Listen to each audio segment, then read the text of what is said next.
you were meant to be. Get over here!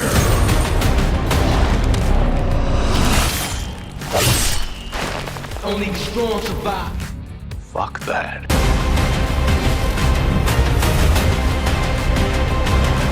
Finish him! Alright, Mortal Kombat fans, it's time to get hyped. Because what's coming next isn't just another round of fatalities, it's an evolution. Straight from New York Comic-Con, Warner Brothers dropped an absolute bombshell that's still echoing across the fandom. Not only did we get a brand new Mortal Kombat II poster, one that hides a ton of secrets and weapon teases, but the studio officially confirmed what many were only whispering about. Mortal Kombat III is already in development. Yeah, you heard that right. The next fight hasn't even hit theaters yet, and they're already setting up the rematch. But before we pop the victory pose, let's take a closer look at what's actually happening. Because behind all the blood, hype, and cinematic energy, there's a much bigger story forming. Let's start with that NYCC reveal poster. At first glance, it's a clean, minimal design, but take a closer look and you'll notice that it's anything but simple. Tucked into that massive MK Dragon emblem are iconic weapons from the franchise: Kitana's razor-sharp fans, Kung Lao's deadly hat, Shao Kahn's warhammer, and even a pair of sunglasses that practically scream Johnny Cage. Each item feels like a deliberate tease, a message to fans that the sequel is doubling down on legacy characters, deeper lore, and brutal nostalgia.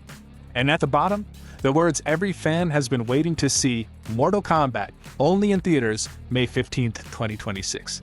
Filmed for IMAX. A summer IMAX release, that's no small move. Studios usually reserve that slot for films they truly believe can dominate the box office. But does that confidence mean we're about to witness something groundbreaking? Or is it just clever marketing wrapped in nostalgia? Time will tell.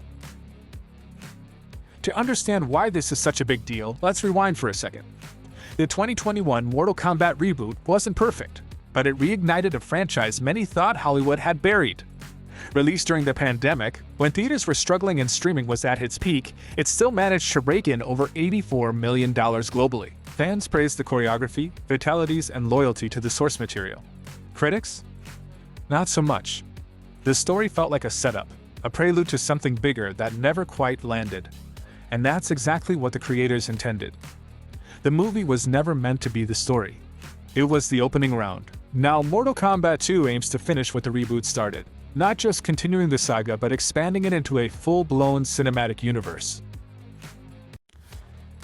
At New York Comic-Con, director Simon McQuoid and screenwriter Jeremy Slater, known from Moon Knight and The Umbrella Academy, took the stage alongside new cast members Karl Urban, Adeline Rudolph, Tati Gabrielle, and Martin Ford.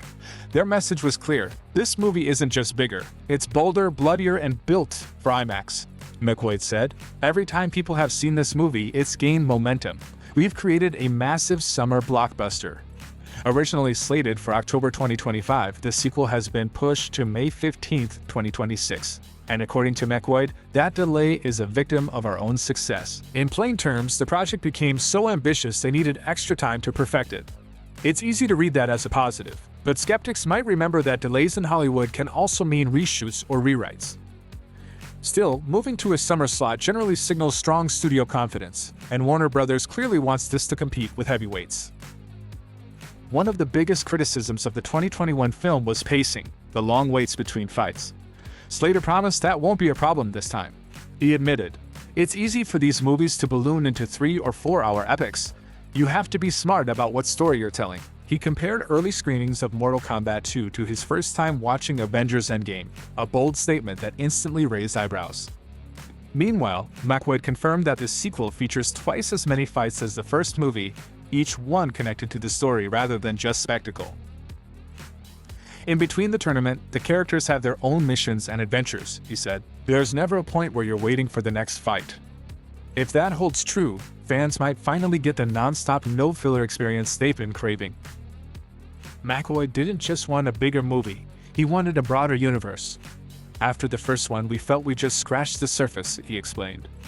"There's so much lore to explore. This time, we're expanding everything to an even greater scale. Expect to see Earthrealm, Outworld, and maybe even Adania on screen, each rendered with massive IMAX detail." The team even hinted that the IMAX version will feature exclusive content, scenes that won't appear in regular theatrical releases.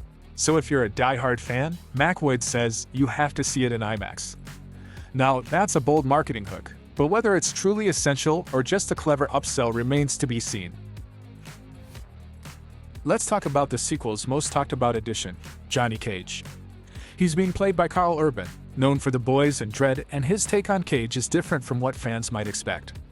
When we first meet him, Urban revealed he's a very dispirited character.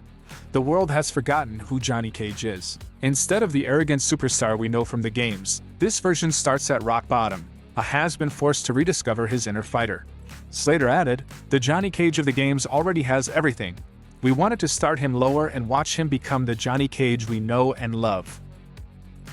It's a grounded approach. Risky, sure, but if done right, it could make the character's eventual rise that much more satisfying. And yes, expect those signature Cage one-liners and maybe even that iconic split punch. The returning heroes include Louis Tan as Cole Young, Jessica McNamee as Sonya Blade, Josh Lawson as Kano, Makehead Brooks as Jax, Ludi Lin as Liu Kang, Dinobu Asano as Raiden, Shinhana Shang Tsung, Joe Taslim as Sub-Zero, Hiroyuki Sanada as Scorpion. And joining them, Karl Urban as Johnny Cage, Adeline Rudolph as Kitana, Toddy Gabrielle as Jade, Martin Ford as Shao Kahn. That lineup alone is enough to get any fan's blood pumping. With Kitana and Shao Kahn now in play, the stage is clearly being set for something massive in future installments. The creative team looks stacked. Simon McQuaid back in the director's chair. Jeremy Slater writing and executive producing. Todd Garner, James Wan, E. Bennett Walsh, and Toby Emmerich producing.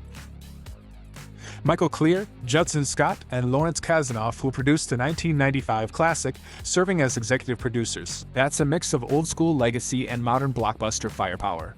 And it seems to be working, because when the Red Band trailer dropped earlier this year, it exploded online, racking up over 107 million views in 24 hours.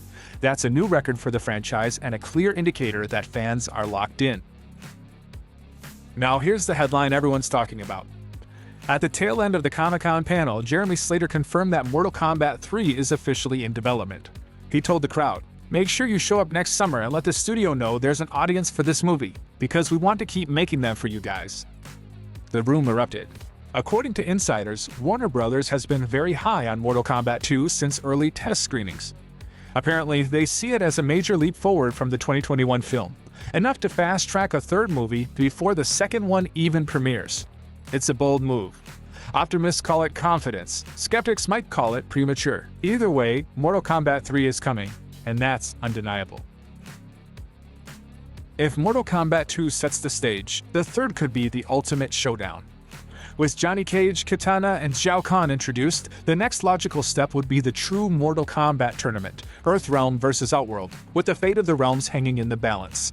Given how tightly McQuaid and Slater are steering this ship, we can expect a continuation that grows more ambitious, emotional, and visually insane. Here's the real question. Can Mortal Kombat finally break the video game movie curse once and for all? The franchise has always had everything going for it. Rich lore, beloved characters, and a fan base that's fiercely loyal. What's been missing is the perfect balance, the heart to match the carnage. If Mortal Kombat II truly delivers on its promises, deeper emotion, meaningful arcs, and relentless action, this trilogy might finally rise above being just another adaptation and become something genuinely special. Still, a bit of caution is healthy. Hype can be a double-edged sword, especially in a franchise where expectations are sky-high. But for now, the outlook feels promising, like we're standing at the edge of a new era for Mortal Kombat storytelling. So here's where we stand. Mortal Kombat 2 storms into theaters and IMAX on May 15, 2026. It's promised to be bigger, bloodier, and more emotionally charged than anything before it. And before a single ticket has been sold, Mortal Kombat 3 is already locked and loaded. For longtime fans, this is vindication, a return to glory that honors the games while leveling up their cinematic potential. But the question remains, do you think Mortal Kombat 2 will finally give us the definitive Mortal Kombat on film? Which weapons or artifacts from the poster are you most hyped to see in action? And what should Mortal Kombat 3 deliver? The full tournament, new realms, or something wholly unexpected? Drop your thoughts below. Let's break it down.